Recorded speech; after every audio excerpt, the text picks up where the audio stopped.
Mohon izin yang mulia membacakan pembelaan pribadi saya dengan judul Pembelaan Seorang Prajurit Bayangkara, AKP Irfan Widianto SHSIK, 3 Februari 2023. Satya Haprabu, doa, harapan, dan pengabdian.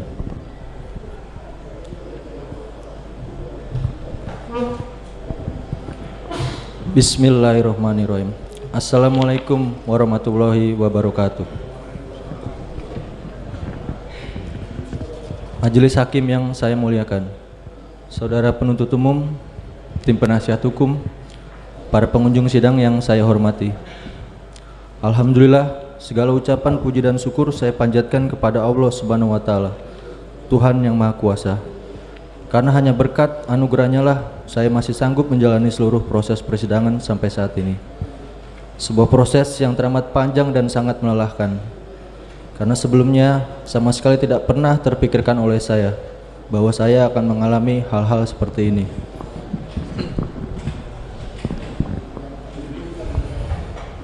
Meskipun demikian, saya tetap senantiasa bersyukur, sembari terus beristighfar dan menganggap bahwa semua proses yang harus saya lewati saat ini merupakan kehendak Sang Holik, Allah Subhanahu wa Ta'ala.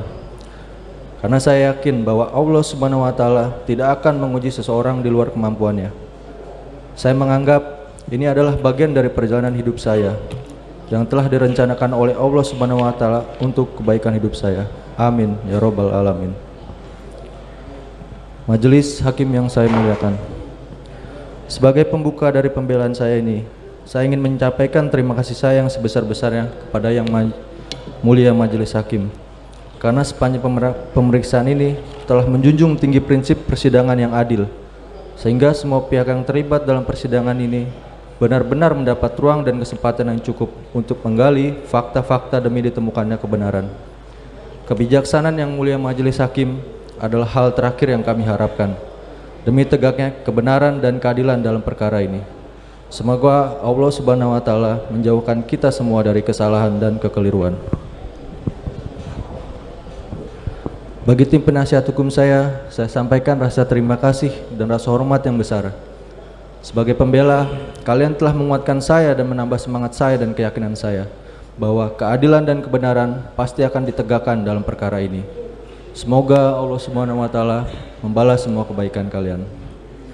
Untuk para jaksa penuntut umum, saya sampaikan rasa hormat saya atas profesionalismenya.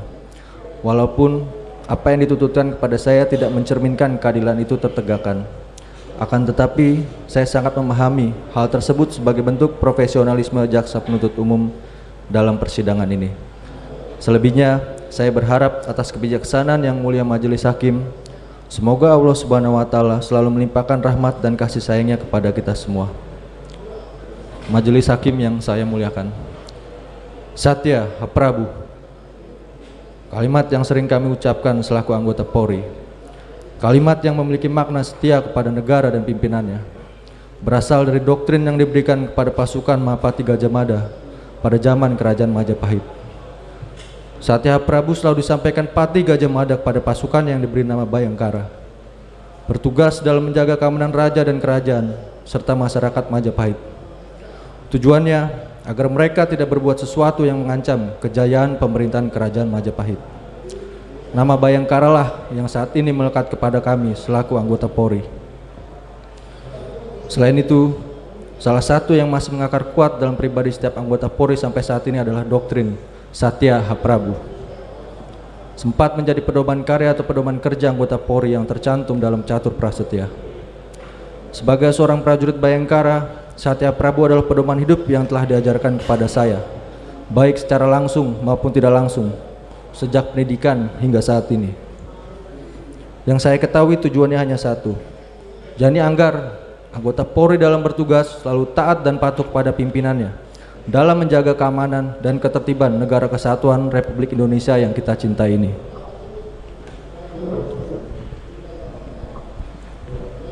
Seperti kita ketahui bahwa tuntutan terhadap tugas yang diemban Polri sangatlah tinggi. Hal ini dapat dilihat dari prestasi-prestasi yang sudah dilakukan oleh Polri dalam pengungkapan kasus-kasus besar, menjaga dan melindungi negara sesuai dengan apa yang diharapkan oleh masyarakat dan negara. Namun, dalam melaksanakan tugas tersebut tidaklah mudah. Sebagian besar masyarakat pada umumnya hanya ingin melihat hasilnya saja, tanpa mengetahui atau memahami proses ataupun tugas yang dijalankan. Kami harus meninggalkan keluarga, dicaci, dimaki, bahkan tidak jarang juga harus mempertaruhkan nyawa dalam melaksanakan tugas tersebut. Semua itu dilakukan demi kepentingan bangsa dan negara Indonesia, demi terciptanya keamanan dan ketertiban di masyarakat. Dalam melaksanakan tugas-tugas tersebut, meskipun kami Polri sudah menjadi civilian police, namun kami tidak terlepas dari struktur rantai komando, di mana tidak mungkin seorang bawahan bergerak atau bertugas atas inisiatif sendiri tanpa ada perintah dari atasan atau pimpinannya. Begitupun atasan atau pimpinan tidak mungkin bergerak sendiri tanpa bawahan atau anggota.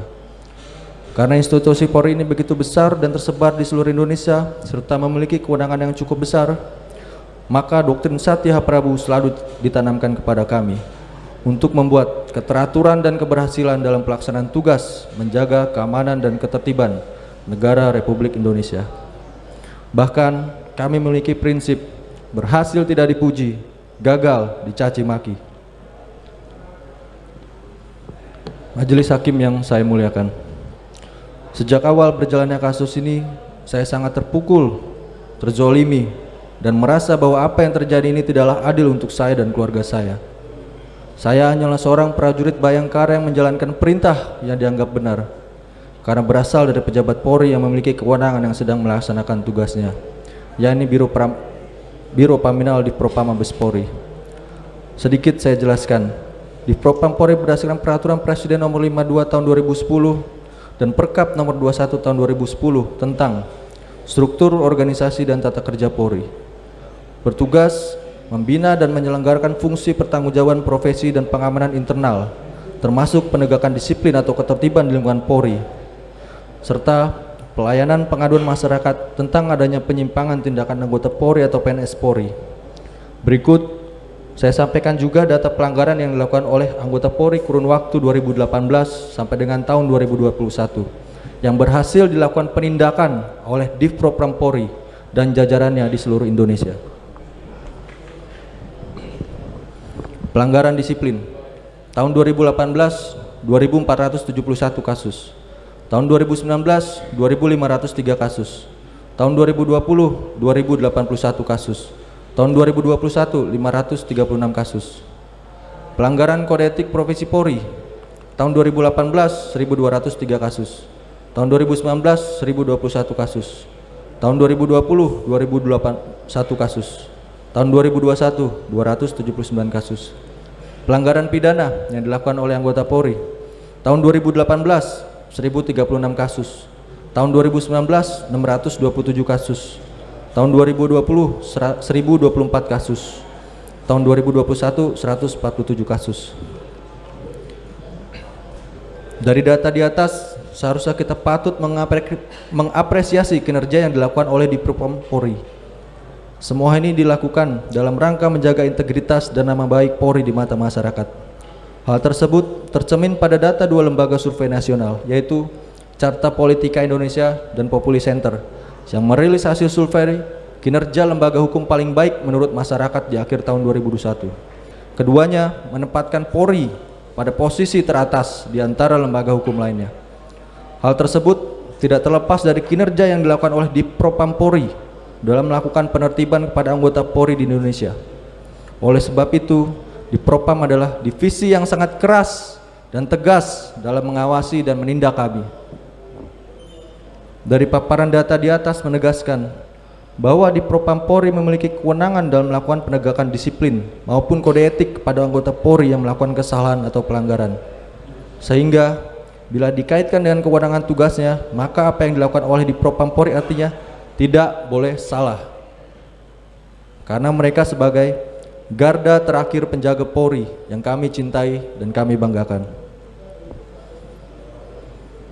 Majelis Hakim yang saya muliakan, dalam Perpol nomor 7 tahun 2022 tentang kode etik profesi dan Komisi Kode Etik Polri mencantumkan hal-hal yang diwajibkan dan dilarang oleh anggota Polri secara etika kenegaraan, kelembagaan, kemasyarakatan, dan kepribadian. Apabila ada tindakan Polri yang tidak sesuai dengan Perpol tersebut, maka tugas Propamlah yang akan melakukan penindakan. Dalam etika kelembagaan, kami diwajibkan untuk setia kepada Polri sebagai pengabdian kepada masyarakat, bangsa, dan negara, mematuhi hierarki atasan dalam pelaksanaan tugas, melindungi dan memberikan pertolongan kepada sesama dalam melaksanakan tugas, wewenang, dan tanggung jawabnya. Selain itu, sebagai bawahan wajib melaksanakan perintah atasan terkait dengan pelaksanaan tugas, fungsi, dan kewenangannya. Atas dasar kewajiban dalam etika kelembagaan tersebut, apakah saya bisa atau boleh menolak perintah atasan? Dalam hal ini Kombes Pol Agus Nurpatria ketika beliau sedang melaksanakan tugasnya, yang mana telah terjadi peristiwa yang melibatkan anggota Polri dan terjadi di rumah pejabat tinggi Mabes Polri yang masuk ke dalam lingkup kewenangannya. Dalam Perpol tersebut juga mengatur tentang etika kelembagaan, di mana bawahan wajib menolak perintah atasan yang bertentangan dengan norma hukum, agama, dan kesusilaan. Namun, apakah perintah mengamankan DVR CCTV yang berada di Pos Satpam untuk kepentingan penyelidikan Propam dan penyelidikan Polres Metro Jakarta Selatan adalah perbuatan yang melanggar norma hukum? Sementara sudah saya sampaikan sebelumnya bahwa di Propam adalah sebagai garda terakhir penjaga Polri, yang berarti setiap perbuatan atau perintah yang diberikan Propam tidak boleh salah.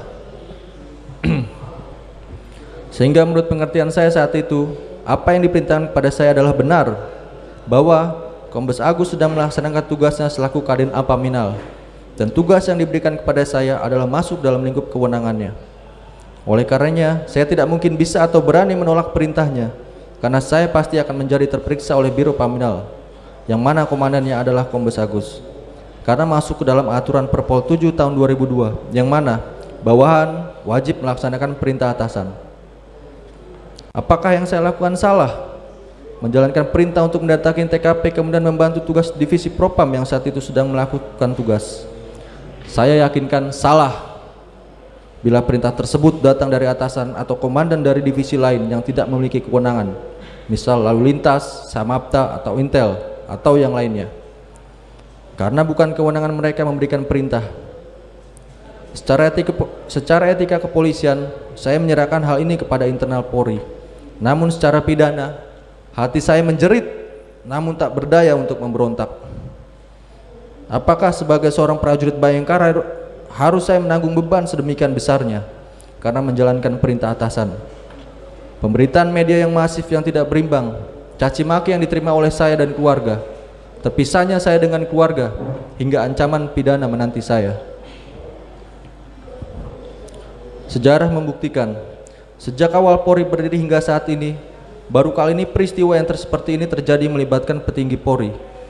Tidak ada satupun di antara kami, bahkan petinggi Polri lainnya, yang mengetahui pada awalnya bagaimana peristiwa ini terjadi. Hal ini telah terdukung baik dari proses peradilan yang sudah berjalan hingga pemberitaan di media, bahwa hanya Bapak Ferdi Sambo lah yang mengetahui peristiwa yang sebenarnya terjadi. Semua orang tertipu oleh Bapak Ferdi Sambo. Atas dasar informasi yang sesat tersebut, kami semua ikut terjerumus dalam badai besar ini. Apakah ini salah kami? Majelis Hakim yang saya muliakan, semua ini berawal dari perintah komandan saya untuk ikut ke rumah Kadif Propam Ferdi Sambo pada Jumat 8 Juli 2022. Pada sore itu dengan mengendarai sepeda motor, kami pergi ke rumah Kadif Propam yang berada di Komplek Polri Duren 3. Tanpa mengetahui apa tujuan ke sana, saya hanya mengikuti komandan saya. Sampai di sana saya menunggu di luar bersama beberapa orang lainnya, sehingga saya mengetahui ada peristiwa tembak-menembak antar ajudan Kadif Propam yang menyebabkan tewasnya almarhum Brigadir Joshua Huta Barat. Tidak lama kemudian komandan saya mengajak saya pulang. Keesokan harinya, yaitu pada hari Sabtu 9 Juli 2022 sekitar pukul 1 siang, saya ditelepon oleh komandan saya meminta saya untuk datang ke rumah Kadif Propam untuk selanjutnya menghadap Kombes Agus Nurpatria, karena pada saat itu komandan saya sedang berada di Bali. Sebagai bawahan di kedinasan dan sekaligus sebagai junior di pendidikan, saya langsung menyatakan, "Siap, Bang." Padahal apa yang saya lakukan saat itu sedang merayakan Idul Adha dengan keluarga saya. Karena bagi saya, menjadi polisi adalah jalan untuk mengabdi keluarga nomor 2, negara yang utama. Meskipun pada akhirnya karena mengutamakan tugas dibanding keluarga, saya menjadi berada di sini. Saya langsung menuju ke rumah Kadipropam dengan mengajak 2 anggota saya untuk menemani saya. Sampai di sana saya langsung menghubungi Kombes Agus. Setelah bertemu, beliau langsung memerintahkan saya untuk mengganti dan mengambil DVR CCTV yang berada di pos Satpam dan di rumah Kasat Reskrim. Tidak ada saya melakukan screening 20 CCTV. Perintah tersebut pun langsung saya laksanakan dengan itikat baik saya. Saya tidak mengetahui maksud dan tujuan perintah tersebut, bahkan menduga bahwa akan terjadi seperti ini saja tidak. Saya meminta izin dan memberi penjelasan yang baik kepada satpam yang berjaga. Saya memberikan identitas saya, nama, nomor telepon, dan bahkan tempat saya bertugas. Hal ini saya lakukan agar apabila ada hal-hal yang perlu dikoordinasikan, satpam tersebut dapat segera dengan menghubungi saya. Selanjutnya, saya langsung diperbolehkan untuk mengganti DVR. Apabila dianggap bahwa saya melarang satpam untuk meminta izin, saya tegaskan bahwa saya sejak awal sudah langsung diizinkan, dan pada fakta persidangan telah terungkap bahwa ternyata satpam pun tidak melaporkan kepada ketua RT sampai pada hari Senin ketika ketua RT menanyakan kepada para satpam. Pada BAP ketua RT yang dibacakan oleh penuntut umum juga menyampaikan bahwa yang bertanggung jawab terkait DVR adalah satpam. Terhadap hal tersebut dapat dinilai bahwa satpam tidak melaporkan karena satpam memiliki kewenangan untuk memberikan izin. Selanjutnya saya menelpon Afung, teknisi CCTV yang memiliki keahlian di bidangnya, untuk mengganti DVR agar tidak ada yang rusak. Sedangkan untuk DVR yang berada di rumah Kasat Reskrim, saya sampaikan dengan baik dan sopan perihal perintah dari Kombes Agus Nurpatria. Sebagai penyidik yang berwenang, Kasat Reskrim menyerahkan sendiri DVR tersebut kepada saya. Sempat disampaikan kepada saya bahwa DVR miliknya tidak memiliki hard disk, yang artinya tidak memiliki rekaman apapun di dalamnya. Namun saya tetap menerima karena saya hanya menjalankan perintah dan perintahnya demikian. Setelah 3 buah DVR tersebut saya terima, selanjutnya saya serahkan kepada saudara Ari atas perintah dari Kompol Cup selaku Korspri Kadipropam, karena yang bersangkutan menyatakan kepada saya akan diserahkan kepada penyidik. Oleh karenanya langsung saya serahkan DVR tersebut. Setelah itu saya kembali pulang dan tidak mengetahui lagi peristiwa yang terjadi setelahnya. Sampai di sini tergambar jelas ketidaktahuan saya, yang awalnya saya mengira ini untuk kepentingan penyelidikan Paminal karena perintah awal datang dari Kombes Agus. Namun setelah mendapat perintah dari Kompol Cup, saya baru mengetahui bahwa ini untuk kepentingan penyidik Polres Jaksel. Bahkan fakta yang tidak terbantahkan bahwa keesokan harinya, Minggu 10 Juli 2022, DVR CCTV tersebut benar sudah diserahkan oleh Kompol Cup dan diterima dengan baik oleh penyidik Polres Metro Jakarta Selatan. Peristiwa ini menjelaskan bahwa benar pengamanan DVR tersebut adalah untuk kepentingan hukum. Bahkan keterangan dari penyidik Polres Jakarta Selatan yang menjadi saksi di persidangan mengatakan bahwa mereka merasa terbantu oleh perbuatan saya. Majelis Hakim yang saya muliakan, dalam perkara ini saya dituntut karena dianggap telah melakukan perbuatan yang tidak pernah saya lakukan. Saya dituntut karena telah dianggap melakukan tindakan yang menyebabkan sistem elektronik menjadi terganggu atau tidak dapat berfungsi sebagaimana fungsinya. Pada tuntutannya jelas bahwa penuntut umum pun sepakat bahwa sistem elektronik adalah serangkaian perangkat elektronik yang terhubung sehingga menjadi satu kesatuan. Penuntut umum beranggapan bahwa karena DVR CCTV yang telah saya ganti, maka sistemnya menjadi terganggu. Namun, penuntut umum tidak menghadirkan bukti perangkat lain seperti monitor, kamera CCTV, kabel-kabel, dan lainnya yang apabila terhubung dianggap sebagai satu sistem elektronik. Lalu, sistem elektronik mana yang terganggu sebagaimana disebutkan oleh penuntut umum?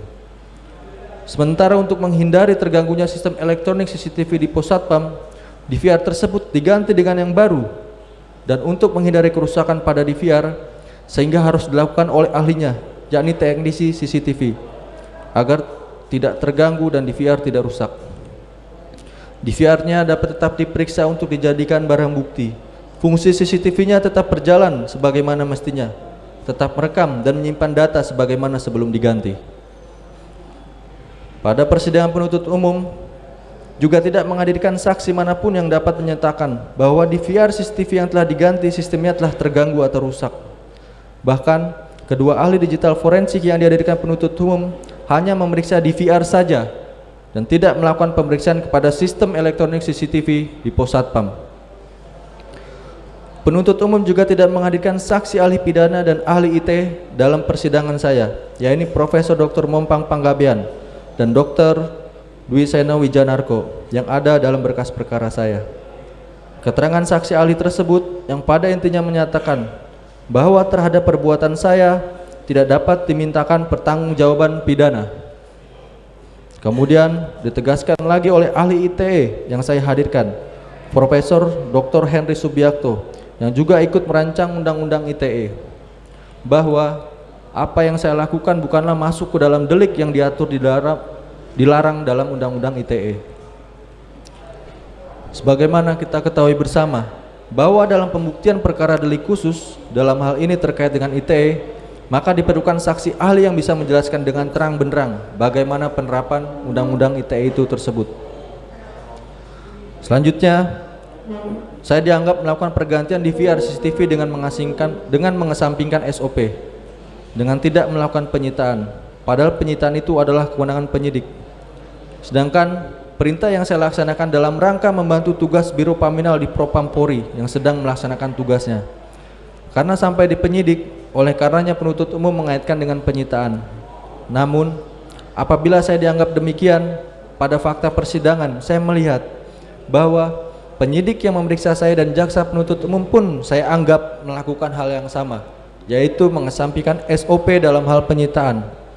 Hal ini bisa dilihat dalam berkas perkara dan bahkan surat tuntutan penuntut umum, bahwa dalam penyitaannya tidak ada DVR yang berasal dari pos Satpam dan milik Kasatreskrim, yakni DVR merek G-Lens dan XMY.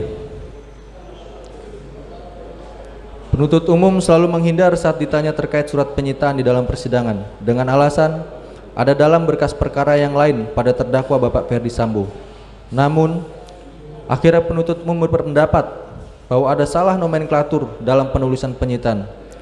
Padahal sudah jelas bahwa penyitaan dalam perkara Bapak Ferdi Sambo juga ada di berkas kami. Penuntut umum mencoba cari cara menutupi kekurangannya, sehingga akhirnya menyatakan bahwa ada salah tulis atau salah ketik dalam penyitaan. Apakah hal ini diperbolehkan? Apakah hal ini sudah sesuai dengan prosedur penyitaan yang benar secara hukum? Terlebih, perkara ini adalah perkara ITE, di mana sesuai dengan amanah Undang-Undang ITE bahwa barang bukti ITE memerlukan perlakuan khusus, memerlukan syarat formil dan material, berbeda dengan perkara biasa. Ada hak asasi manusia saya di sana yang mulia. Penuntut umum tanpa melakukan penyitaan namun melakukan penahanan kepada saya. Apapun yang disampaikan oleh penuntut umum terkait dengan penyitaannya yang dilakukan jelas tidak sesuai dengan pasal 130 KUHP, bahwa setiap barang yang dilakukan penyitaan harus tercatat jelas jumlahnya, beratnya, jenisnya, ciri maupun sifat khas dan lain-lain yang menjelaskan tentang barang tersebut. Hal ini jelas bahwa DVR yang disita oleh penyidik dan penuntut umum berbeda jumlah dan jenisnya. Ini yang saya serahkan kepada Kompol Cuk berjumlah 3 buah dengan merek G-Lens dan XMY, bukan 2 buah dengan merek hybrid. Sehingga dapat disimpulkan bahwa penuntut umum tidak melakukan penyitaan terhadap DVR yang berasal dari pos Satpam.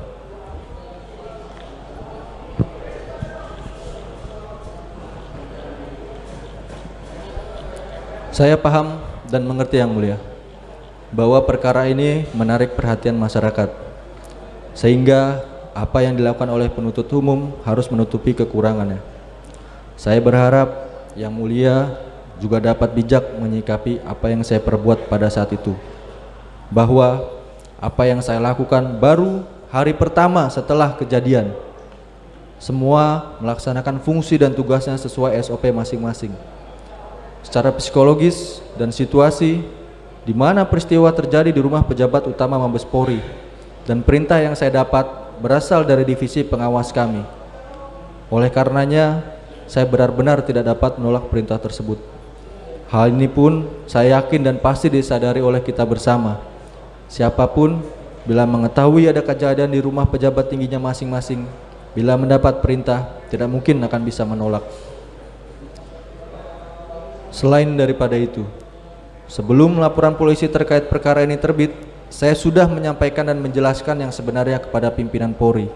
Saya adalah orang pertama yang melaporkan kepada pimpinan Polri. Saya sampaikan yang sejujur-jujurnya yang saya ketahui. Majelis hakim yang saya muliakan, saya jelaskan bahwa pada saat itu, pada saat saya melaporkan kepada pimpinan Polri, saya hanyalah seorang berpangkat rendah. Butuh keberanian yang sangat tinggi bagi saya untuk menunjuk seorang atasan berpangkat komisaris besar polisi yang menjabat sebagai kepala detasemen Apaminal yang memerintahkan saya. Dalam hati saya berpikir, apa yang akan terjadi kepada saya nantinya karena menuju kombes di depan pimpinan Polri. Namun saya sudah bertekad saat itu bahwa saya harus jujur. Saya sudah siap akan konsekuensi yang saya hadapi ketika berhadapan dengan Kombes Agus dan Divpropam. Namun bukan ini konsekuensi yang saya pikirkan saat itu. Apakah ini harga sebuah kejujuran yang harus saya bayar?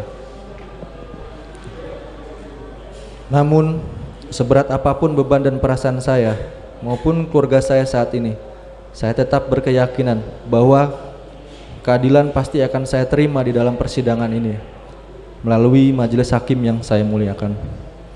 Oleh sebab itu, saya selalu berusaha tabah dan ikhlas serta memaafkan pihak manapun yang telah menuduh saya, yang telah menjolimi saya, dan telah menjadikan saya sekarang duduk sebagai terdakwa di dalam persidangan ini.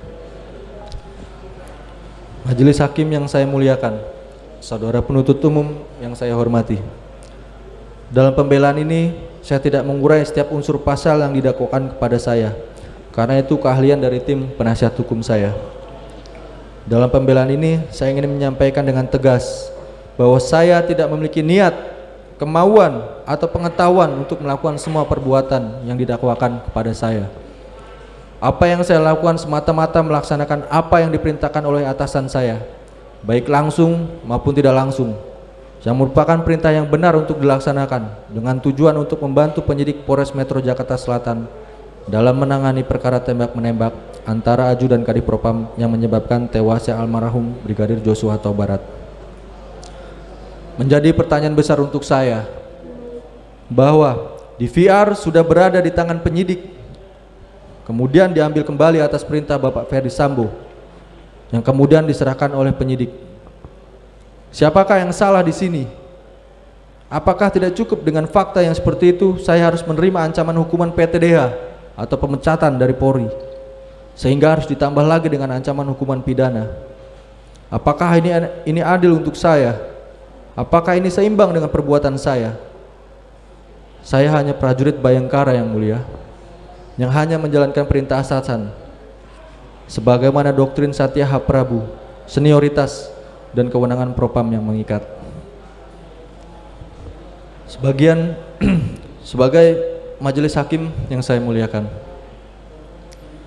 sebagai bagian akhir pembelaan saya ini, saya ingin menyampaikan beberapa catatan yang saya dapatkan dalam persidangan perkara ini, yaitu sebagai berikut. Yang pertama, saya melaksanakan perintah dari pejabat yang berwenang saat itu dengan itikat baik, yakni dengan mengganti DVR dengan yang baru, izin kepada security yang bertugas, meninggalkan nama, nomor telepon, dan identitas saya agar memudahkan dalam koordinasi dan komunikasi dalam pengungkapan kasus. Bahkan saya sudah melaporkan secara langsung kepada atasan dan pimpinan Polri. Kedua, saya tidak merusak atau menyebabkan CCTV atau DVR CCTV yang berada di pos satpam terganggu atau tidak berfungsi sebagaimana mestinya, karena saya tidak ada melakukan interaksi elektronik, karena saya meminta bantuan teknisi agar DVR tersebut dapat tetap dalam keadaan baik dan bisa digunakan, sehingga tidak ada informasi atau dokumen elektronik yang rusak, hilang, atau berpindah. Dengan yang baru oleh teknisi, CCTV yang berada di pos satpam Komplek Polri Duren 3 tetap berfungsi dengan baik. DVR yang sudah diserahkan dan diterima oleh penyidik juga masih bisa dibuka oleh penyidik Polres Metro Jakarta Selatan pada tanggal 10 Juli, serta masih bisa dibuka dan ditonton pada tanggal 12 Juli 2022. Yang ketiga, saya tidak melakukan perbuatan penyertaan sebagaimana yang didakwakan terhadap saya, karena saya tidak melakukan delik pasal secara langsung Saya tidak memerintahkan siapapun untuk melakukan delik pasal. Saya juga tidak pernah berdiskusi, bermufakat, berencana, atau bahkan diberitahu oleh terdakwa-terdakwa lainnya. Pada fakta persidangan telah terbukti bahwa saya tidak pernah berkomunikasi dengan terdakwa yang lain. Saya hanya menjalankan perintah yang berasal dari Kombes Agus dan Kompol Cuk. Bahkan hal yang menguntungkan saya saja, bahwa DVR tersebut telah sampai di tangan penyidik, saya tidak mengetahuinya, serta peristiwa yang terjadi setelahnya saya benar-benar tidak mengetahuinya. Yang keempat, saya yakin dan percaya bahwa apabila pada tanggal 10 Juli 2022 penyidik Polres Metro Jakarta Selatan yang saat itu sudah menerima DVR CCTV Pos Satpam tersebut tidak mengeluarkan dan tidak menyerahkan kembali kepada pihak lain, maka DVR tersebut pasti berfungsi normal dan baik serta dapat digunakan untuk kepentingan hukum. Karena kelalaian penyidik Polres Metro Jakarta Selatan dalam hal menjaga barang bukti, saya sekarang duduk di sini. Yang kelima, penuntut umum tidak menghadirkan saksi ahli ITE dalam menerapkan dakwaan dan tuntutan pasal ITE. Penuntut umum juga tidak melakukan penyitaan terhadap DVR merek Gilens dan XME yang berasal dari Pos Satpam dan rumah Kasat Reskrim. Sementara perkara ini adalah perkara dengan delik khusus ITE. Majelis Hakim yang saya muliakan, saudara penuntut umum yang saya hormati, pidana penjara selama 1 tahun dan denda 10 juta subsidiar 3 bulan penjara. Itulah tuntutan penuntut umum terhadap saya. Dalam surat tuntutannya, penuntut umum mengatakan bahwa tuntutannya tersebut adalah untuk keadilan. Hati saya sebagai seorang terdakwa pun bertanya, inikah keadilan yang diyakini oleh penuntut umum? Sudah sesuaikah tuntutan tersebut dengan pembuktian, fakta persidangan, hati nurani, keyakinan, dan rasa keadilan penuntut umum? Bila mengingat seluruh fakta yang ada dalam persidangan, baik perbuatan saya, alasan yang mendasari, disesuaikan dengan situasi dan kondisi saat ini, apakah saya layak dimintai pertanggungjawaban pidana dalam perkara ini? Sementara pertanggungjawaban etik sudah menunggu saya dengan ancaman pemecatan PTDH bila saya dinyatakan bersalah secara pidana dalam putusan pengadilan. Hanya doa, harapan, dan pengabdian yang bisa saya lakukan saat ini, karena saya sesungguhnya hanyalah seorang prajurit yang Satya Prabu. Majelis Hakim yang saya muliakan, sampai saat saya membacakan pembelaan ini sudah menjadi hukuman yang sangat berat bagi saya dan keluarga saya. Sungguh tidak setimpal selaku prajurit Bayangkara yang tunduk dan taat kepada pimpinan. Dari mulai saya terpaksa meninggalkan keluarga, nama baik yang telah saya bangun bertahun-tahun telah hancur. Pemberitaan di media, karir yang terancam selesai, dan bahkan yang paling utama bagi saya adalah harapan dan cita-cita orang tua saya dulu mendaftarkan saya menjadi polisi. Karena hanya saya satu-satunya di keluarga besar saya yang menjadi polisi. Layakkah saya menanggung semua akibat dari perbuatan yang sama sekali tidak saya ketahui? Tepatkah saya dihukum atas perbuatan yang sama sekali tidak saya lakukan? Sudah ditegakkah hukum dengan hukum saya? Atau hanya mencederai rasa keadilan bagi saya atau bagi semua pihak yang melihat ini semua? Hanya kepada Allah Subhanahu wa Ta'ala melalui majelis hakimlah saya pasrahkan semua ini, karena saya masih percaya dan berharap atas objektivitas dan kebijaksanaan majelis hakim yang mulia. Majelis hakim yang saya muliakan,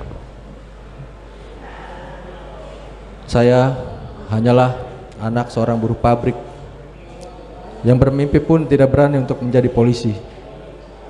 Karir saya dimulai dari bawah, dari seorang bintara tahun 2004.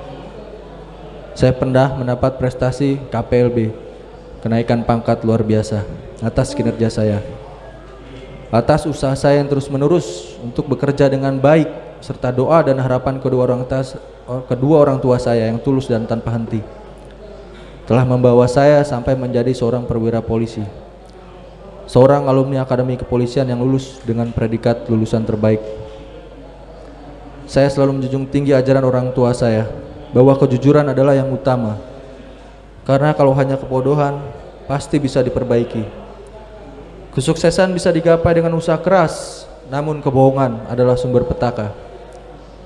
Tidak ada artinya manusia dengan harta kekayaan, dengan pangkat dan jabatan yang tinggi namun tidak jujur.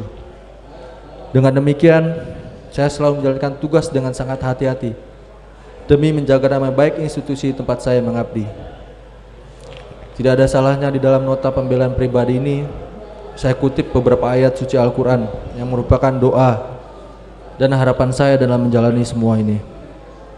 Surat Al-Baqarah ayat 286 yang artinya Allah tidak membebani seseorang melainkan sesuai dengan kesanggupannya. Dia mendapat pahala dari kebajikan yang dikerjakannya. Dia mendapat siksa dari kejahatan yang diperbuatnya. Mereka berdoa, "Ya Tuhan kami, janganlah Engkau hukum kami jika kami lupa atau kami melakukan kesalahan. Ya Tuhan kami, janganlah Engkau bebani kami dengan beban yang berat sebagaimana Engkau bebankan kepada orang-orang sebelum kami. Ya Tuhan kami, janganlah Engkau pikulkan kepada kami apa yang tidak sanggup kami memikulnya. Maafkanlah kami, ampunilah kami, dan rahmatilah kami. Engkaulah pelindung kami, maka tolonglah kami menghadapi orang-orang kafir." Dan surat Asy-Syarah ayat 56 yang berbunyi, "Karena sesungguhnya sesudah kesulitan itu ada kemudahan. Sesungguhnya sesudah kesulitan itu ada kemudahan." Doa ini yang menjadi harapan saya ke depan. Sebelum menutup pembelaan ini, saya ingin menyampaikan rasa terima kasih untuk kedua orang tua saya. Maafkan Irfan telah membuat hati ayah dan ibu terluka karena melihat kondisi saat ini. Irfan memohon maaf apabila karena peristiwa ini apa yang ayah dan ibu mimpikan dan harapkan telah hancur begitu saja. Semua ini karena dipaksakan. Namun demikian, Irfan mohon agar ayah dan ibu terus mendoakan Irfan. Karena hanya dengan doa ayah dan ibulah bantuan Allah Subhanahu wa taala akan datang dan kita semua bisa melewati kesulitan ini. Kepada istri dan anak-anakku, kalian harus tetap tabah dan kuat menghadapi semua ini. Seperti yang Papa selalu bilang kepada kalian, bahwa setiap tugas mempunyai resiko dan inilah tugas yang harus Papa hadapi. Terima kasih untuk keluargaku tercinta. Kalian hebat.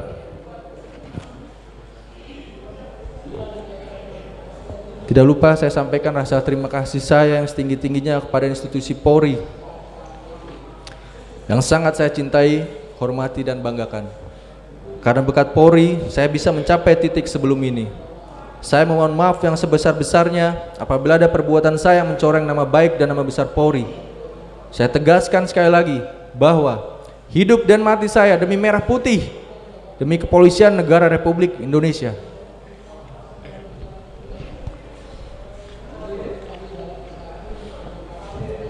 Majelis Hakim yang saya muliakan,